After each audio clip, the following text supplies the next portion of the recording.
The man dubbed the Ekurhuleni serial rapist Nkosinathi Phakathi has been handed 42 life sentences for rape, as well as 791 years and 6 months direct imprisonment for kidnapping, compelling minors to witness a sexual act, assault, sexual assault, as well as theft. Acting Judge Lesego Makolomakwe delivered the sentencing at the High Court in Palm Ridge on Gauteng's East Rand. Initially, Phakathi was facing 203 charges. However, the state withdrew 55 minor charges. However, in court, he pleaded guilty to 148 charges. Phakathi committed his brutal act in the Ekurhuleni area between 2012 as well as 2021. He preyed mostly on school-going children, with the youngest of the victims being 9 years old. Acting Judge Lesego Makolomakwe delivered the sentencing. For more reaction on this, let's now welcome Caroline Peters, African feminist, human rights defender, executive director at Callas Foundation. Thank you so much for your time, Caroline. A very good afternoon to you. So finally, justice meted out in a historic ruling against Phakathi, who terrorized, tortured, raped and brutally murdered women and children. Your reaction as the Callas Foundation to the sentence? Thank you so much, and good afternoon to you and to all the listeners. And I'm really elated. I mean, it's a really good sentence. I don't know what is good, if it, even what to call it, but we're extremely happy with the sentencing. We see how in another matter where a man murdered his pregnant wife in front of his children, his appeal was upheld and he got a lesser sentence to what it is. So for me, GBV, rape and femicide, it's not isolated incidents, it's symptoms of a much larger battle that is rooted in systems of misogyny, patriarchy and toxic socialization. I just caught the last part of your interview with the Royal House of Amafaku. We know it happens from Sikisiki, Dolphin, Cape Town, and so it goes, There's so many intersections. Women on the Cape Flats are under siege. Women all across South Africa is under siege. But we welcome the sentence because it is long overdue. That perpetrators of violence must know that the arm of they will be greeted with the weight of the law. Absolutely, Caroline. I mean, does the sentence then send out a very strong message, you think, to other rapists as well as criminals who think the long arm of the law, as you've referenced, will never reach them? And does this ruling somehow also bring hope to other victims of similar crimes?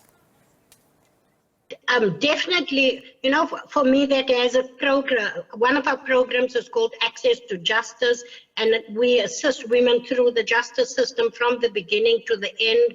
And in this year, I was just saying to someone earlier, we had 2 successful convictions, and for some people that might be only 2, but it's a victory, and it gives us hope as advocates that advocate for justice for women, for these heinous crimes.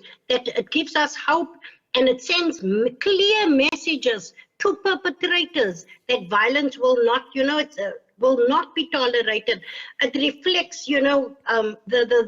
So again, I want to say with this matter with Phakathi, it's the brutal truth about violence against women and children. I mean, the charges. It is. Thank you. Absolutely. I mean, in essence, then, Caroline, I mean, law enforcement in this case did their due diligence, and they should be commended and of course, applauded for their relentless pursuit of justice. But there is still a very long way to go in terms of similar crimes, especially in light of reports that in some provinces, especially rural townships, as well as far-flung areas, as you mentioned earlier, victims are even often subjected to secondary victimization at the hands of law enforcement officers themselves, leading to some withdrawing their cases for various reasons, even such as victims not getting updates on their cases. I know. I mean, one of our greatest, like I said to you earlier, someone say 2 2 successful convictions this year for sexual violence compared to how many? But you must know only 7% of cases reported are successfully prosecuted. So for me, once again, and all those reasons that you say, if you look at Lusikisiki, if we look at where Phakathi comes from, we look at areas that's under-resourced, where women even suffer, secondary, where there's other things added to the complexities of violence against women and children, you know. So at the core, this is a fight against the system that uphold and perpetuate violence against women. We're not just fighting individuals like Phakathi, we're fighting a system built on misogyny, patriarchy. The previous speaker spoke about your previous interview you had about socialization and the role that socialization plays. You know, that's why, how do we start? How do we start with preventative work with boys, etc., etc.? Yeah. And maybe a quick one in closing, Caroline. I mean, I understand you spoke about the justice program that you do have, and we do commend you on those 2 convictions there. Let's talk about some other outreach as well as assistance initiatives that you do have under your organization that women can benefit from. Yes, so we have psychosocial support group. We know that food insecurity intersects with gender-based violence. So we have a group we take from our kitchen, so we work intersectionally in everything. We have a support group for women who misuse substance, because you must know on the Cape Flats, substance misuse and right across the country, but the Cape Flats especially with gangs and drugs and guns, women are drawn into the crime web. And so we advocate for women for non-custodial measures in conflict with the law. One of the things that we do very well is, you know, but there must be elements present of where women are forced almost into it through gender-based violence, substance misuse, and where women are the primary caregivers. So that's our access to justice program.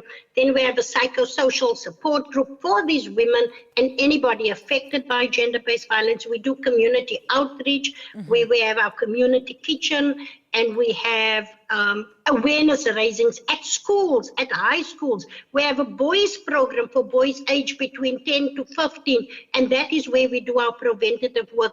We have human rights clubs in the schools. We do anti-bullying programs within the schools. So we have a basket of services to eradicate gender-based violence and to raise awareness and to do preventative work. You know, 30 years ago, we weren't doing preventative work, enough preventative work, but I know all of us, we have to do preventative work, else we will just be speaking this again in another 30 years from now. Caroline, great having you with us, and thank you so much. I do sincerely hope that, of course, those that do have any issues can also be in touch with you to get some of your assistance programs. Thank you so much. That is Caroline Peters, the Executive Director of Callas Foundation on the sentencing of murderer and rapist Nkosinathi Phakathi.